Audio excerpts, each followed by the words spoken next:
Hi guys, so let's start with lesson 12, Introduction to Strategic Management. Strategic management is basically a strategy made by the top level management of an organization. कोई भी company होगी, वो लोग के certain goals होते हैं, certain targets होते हैं. वो टारगेट्स को अचीव करने के लिए top level management certain strategies, techniques, action plans बनाते हैं ताकि वो टारगेट्स को अचीव कर सकें. Clear? So that is called as strategic management. It is long term because these goals are really big. Organizations want to achieve on the top, so then they show them an action plan or a roadmap. It gives a direction to the entire organization on how do you reach at the top. So let's see strategic management. So these are strategies made by the top level management of the organization which provides an entire guidance to the entire organization. अब तुम मुझे बताओ, अगर कोई भी organisation रहेगी वो strategy बना रही होगी कि हम लोग को ये किस एरिया में ऑपरेट करना है, किस प्रोडक्ट्स को लॉन्च करना है, okay, all of those which what will be the marketing techniques etc. So first thing they need to do is environmental scanning. मतलब तुमको एनवायरमेंट, सराउंडिंग्स को स्टडी करना पड़ेगा कि उस सराउंडिंग में किस टाइप के प्रोडक्ट्स, किस टाइप की टेक्निक्स और स्ट्रैटेजीज चलेगी. अगर मैं तुमको बता रहा हूँ एक विलेज के अंदर हम लोग को ये you are trying to sell a comb in this village, अब ये ऑडियंस को देख के लग रहा है तुमको कि ये लोग खरीदेंगे? नहीं. तो एनवायरमेंटल स्कैनिंग किया तो पता चला कि डेमोग्राफिक्स, पॉपुलेशन टाइप कैसा है, ठीक है, उसके हिसाब से तुम्हें आगे बढ़ना पड़ेगा. एक बार स्कैनिंग किया देन यू रियलाइज कि यार may be this technique will not work और ये अपना स्टैंडर्ड प्रोडक्ट नहीं चलेगा. एक स्ट्रैटेजी बनानी पड़ेगी, फॉर्मुलेट करनी पड़ेगी. देन एक बार स्ट्रैटेजी बन गई then you will implement it, और इम्प्लीमेंटेशन में तुम उसको लगाओगे. एक नया थोड़ा रिवाइज करना पड़ेगा प्रोडक्ट ताकि ये लोग को बेच पाओ. तो अभी एक तुम ही सोचो, एक नया प्रोडक्ट इन्वेंट हुआ है यहाँ पे खास ये विलेज के लोगों के लिए, and it is a special comb made for them. Clear है ना? तो ये उनके लिए खास एक बनाया हुआ है प्रोडक्ट, ठीक है. तो इस हिसाब से प्रोडक्ट्स में इनोवेशन करना पड़ेगा एज पर द ऑडियंस, ठीक है. वैसे ही और फिर बाद में तुम इवैल्यूएट करोगे कितने अच्छी स्ट्रैटेजी थी और रिव्यूज लोगे. So these are the 4 elements. वैसे ही स्ट्रैटेजी कभी भी रहती है तो तुम उसको एरिया को स्टडी करने के बाद करोगे. फॉर एग्जाम्पल तुम नोटिस करोगे अगर थोड़े लोग थाईलैंड गए हैं, गोवा गए हैं, तो वो लोग को तुमको अगर प्रोडक्ट्स बेचना होगा तो किस टाइप के तुम क्लोथ्स बेचोगे?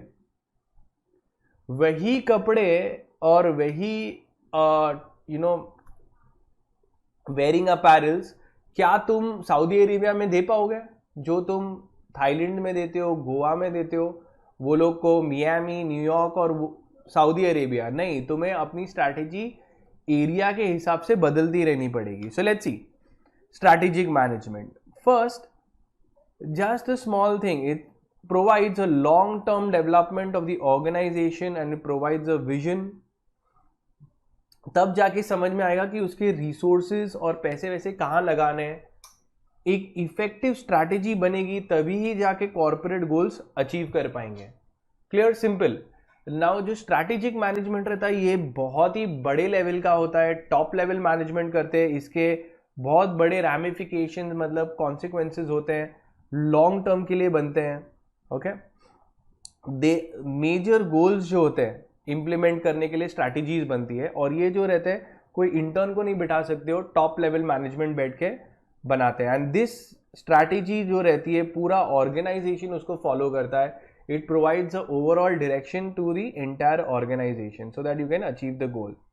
अभी हम लोग ने देखा था जो प्रोसेस रहता है strategic management, as we did, पहले एनवायरनमेंट को स्कैन करो, फिर बाद में स्ट्रैटेजी बनाओ, फिर उसको इंप्लीमेंट करो और फिर बाद में उसको रिव्यू करो. क्लियर है ना? Now coming to strategic leadership, very very important. अब जब मैं स्ट्रैटेजिक लीडरशिप बोल रहा हूं, देखते क्या होता है. Now strategic leadership talks about being a leader. and leader in such a way that you motivate others, you make others believe in your vision. Okay, और ये पूरा the best strategic leader in the entire world, okay, forever, in my opinion, is none other than Steve Jobs. Okay, now what does Steve Jobs do? People believed in his vision, he was clear cut, and the entire organization was motivated with his passion, and they all were driven by his aura. Same way यहाँ पे देखोगे, when I से strategic leadership, तुम खाली एक ही तुम्हारे mind में आना चाहिए, दैट इज स्टीव जॉब्स. ठीक है, he was a thorough leader. अब देखते क्या होता है. refers to the manager's potential to articulate the vision for the organization. So he is able to articulate, create, express the vision for the entire organization, which will further motivate, guide and influence the subordinates. Same way, it creates, instills confidence in the employees that they believe in the product, they believe in the service, they believe in the entire organization and work really hard for it. अब ये लोग ने दिया है कि roles for the strategic leader. First, they navigate, they guide the entire organization, they prepare strategies, visions, they exploit the opportunities, they are entrepreneurs, they mobilize is trying to move, get the things done, they talent advocate. As it, if you see, Steve Jobs was known to attract the best talented engineers in the entire world. Captivators, they build, they grasp your attention, they are global thinkers, they think from an international perspective, they bring in the change and they guard the entire enterprise, they defend it. Next, we are seeing that from the company secretary point of view, we are also strategic leaders, and we must have all the qualities necessary for directing the company towards profitability. Now, इसमें हम लोग देखते हैं, what is our role? We give them advisory. सबसे important, company secretary should not only know business but also law, also taxation, also accountancy. Every single quality and skill should be there, and we are the advisors to the board. So we play a very vital role in strategic management for the company. We communicate with the stakeholders. कभी कभार negative news चले आता है अपनी company के बारे में. We communicate with all the stakeholders, bring in the necessary confidence. Flawless disclosures and reporting. Continuously we report and inform all the stakeholders of what is there and increase the transparency. We manage all the board meetings, we ensure the compliances, make our representation in the various tribunals. So if our company के ऊपर litigation हो गया, we company secretaries represent the companies. Now, ये सारे हमें core competencies होने चाहिए अगर हम लोग को अच्छे strategic leaders बनना है. ठीक है, so what all is necessary? First of all, knowledge. The more you know, the more you can go further. ठीक है, then you should have good knowledge of business. You should understand कि business होता क्या है. Next, you should also know the laws. You should have a good communication skills, because in the profession, if you can't convince people, you can't go too far. You have to be intuitive to the feelings of the board of directors. Like, you have to understand what the board of directors are saying, what they want, and try to implement what they want. You need to be able to adapt to the changes, because it's a changing environment, and today those who can adapt to change are the ones who survive. Those who cannot adapt to change will be slowly fade away. You should be able to work hard, you should be flexible, creative, detailed, and you should be calm under pressure. Okay, then we are coming to strategic planning. Now, strategic planning क्या होता है? You have to sit and plan. Plan is a forward looking exercise, and strategic planning में क्या क्या आता है? सबसे पहले strategy formulate करते हो. You define what is the mission, prepare the goals, examine all the issues, and then summarize the findings in a SWOT analysis. So कभी भी प्लान करते हैं तो उसके बेनिफिट्स क्या होता है? You get better results if we plan well. Simple. Planning का benefits क्या होगा? You will get better results. You will be able to know exactly where you are. You will be able to focus well. You will be able to solve the problem. The entire team can work together. Team building होगा. You will be able to communicate. Once you know stepwise, you can tell them, and you will have a greater control.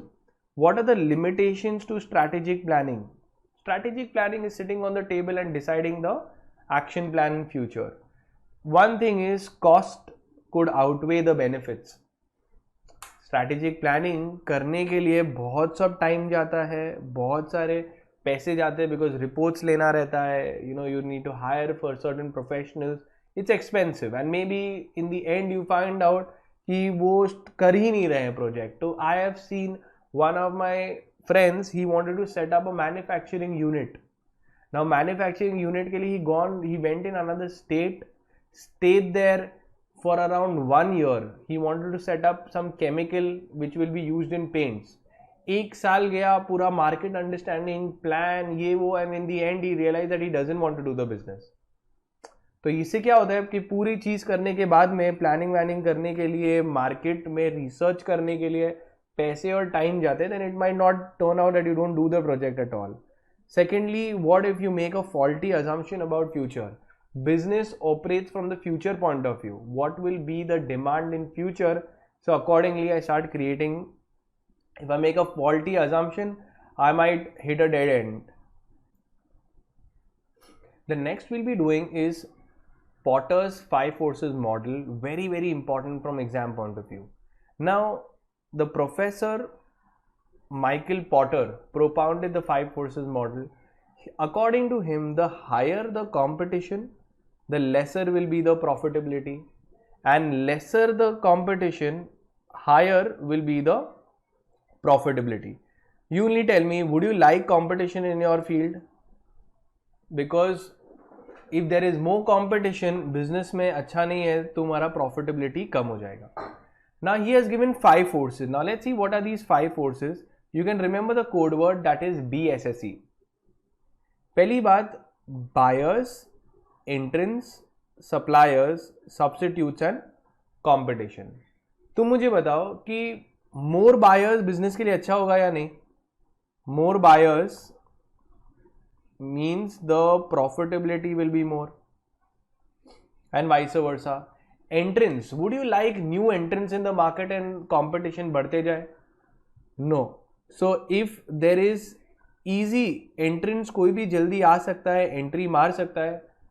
अब entrants कैसे आ सकते हैं? Maybe due to the legal system to start up the business is very simple. So then it's not good, because everybody is going to come and enter into your business. So then your profitability goes low. The next is suppliers. अब suppliers अगर बहुत सारे हैं तुम्हारे market में, तो अगर एक supplier नहीं सुन रहा है तुम्हारी बात, थोड़ा not cooperating, so we will switch from him. So if there are more suppliers, it is good. We can make a more amount of profitability. Substitutes. If the customer has many substitutes, it's not good from the business point of view. So more substitutes is bad for you. So your profitability goes low. So if they do not like your product, or they can able to find a competitor, they will switch to them. So your profitability will go if they can easily find a competitor. Next is about competition. अगर तुम्हारे business में competition बहुत ज़्यादा है, तो obviously तुम्हारा profitability होने का chance बहुत कम है, क्योंकि प्राइस वॉर्स चालू हो जाएंगे, एक दूसरे से कम बेचना चालू कर देंगे. तो ये सब चीज़ें पॉटर ने बोला है कि कभी भी हम लोग बिजनेस में चालू जा रहे हैं, तो ये 5 मेजर फैक्टर जो बिजनेस को डायरेक्ट इम्पैक्ट करते हैं, उसको स्टडी करना बहुत ही ज़रूरी है.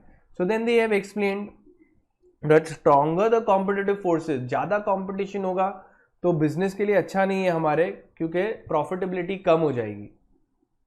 Now they have given cases कि कब प्रॉफिटेबिलिटी हाई होगी.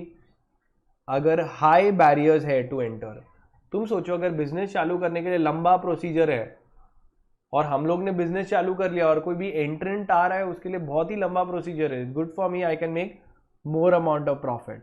Same way they've told you that buyers नहीं है या बायर्स का ज़्यादा बार्गेनिंग पावर नहीं है, सो it is good for the business, and these cases they have told you where it is not so good. So let's see what they have given each one individually. सबसे पहले threat of new entrant, ये E है. In your business, if there is no entry barrier, anybody can set up the business and start competing with you. So is it good? No. So competition easily बढ़ सकता है और तुम्हारा profitability कम हो जाएगा. अगर लॉज बहुत ही स्ट्रिक्ट है, अगर बहुत ही हाई एंट्री बैरियर्स है, so new entrance under prefer नहीं करेंगे to set up. For example in telecom industry, to set up a telecom industry is a long process, so you can expect that there will be very few entrant into the market, और जो चल रहे हैं वो लोग ही ज़्यादातर चलते रहेंगे. Same way bargaining power of suppliers. Tell me one thing, अगर मैं माल ले रहा हूं किसके पास से, ठीक है, रॉ मटेरियल सप्लायर्स के पास में, अगर बहुत सारे सप्लायर्स मेरे पास अवेलेबिलिटी है तो देन इसके पास में बार्गेनिंग पावर ज़्यादा रहेगा नहीं. मैं बोलूँगा अगर तुम मेरे पास ज़्यादा मेरे साथ कोऑर्डिनेट नहीं करोगे, मैं आपको छोड़ के किसी और के पास में जाऊँगा, तो तुम्हारा ज़्यादा बार्गेनिंग पावर नहीं रहेगा. बट तुम ही सोचो रिवर्स में, कन्वर्सली, अगर सप्लायर्स बहुत कम है तो उनका बार्गेनिंग पावर बहुत हाई रहेगा, क्योंकि बार्गेनिंग पावर मतलब dominating power in the negotiating table, they will be much stronger. So we would always want कि हमारी ऑपोजिट पार्टी का बार्गेनिंग पावर कम हो. Then bargaining power of buyers, buyers का कब बार्गेनिंग पावर बहुत स्ट्रॉन्ग होगा? तुम सोचो बायर तुम्हारे पास आया, दे आर सेइंग कि यार देखो तुम अगर नहीं दोगे हम इनके पास चले जाएंगे, तो मेरे लिए डिसएडवांटेज है. सब्स्टिट्यूट्स बहुत सारे हैं. या तुम सोचो मैं जानता हूँ कि मेरे बिजनेस में बहुत ही कम बायर्स हैं, तो then I am little discourage कि यार ये जाएगा तो दूसरा पता नहीं कब आएगा. Okay, so if the buyers know their strength, buyer know कि यार मैं जाऊंगा तो इसके पास और कोई नहीं आने वाला है, तो मेरे बिजनेस के लिए इम्पैक्ट होगा. तो I would always want that the buyers bargaining power is very less and they have no option but to come and buy from me. Threat of substitutes, if there are many substitutes and customers can find a better quality, then it is bad for my business. Next is rivalry among competitors. So competitors में कितनी rivalry है, कभी कभार क्या होता है वो rivalry बहुत बेसिक रहता है, नहीं होती है ज़्यादा rivalry, तो बिजनेस के लिए अच्छा है.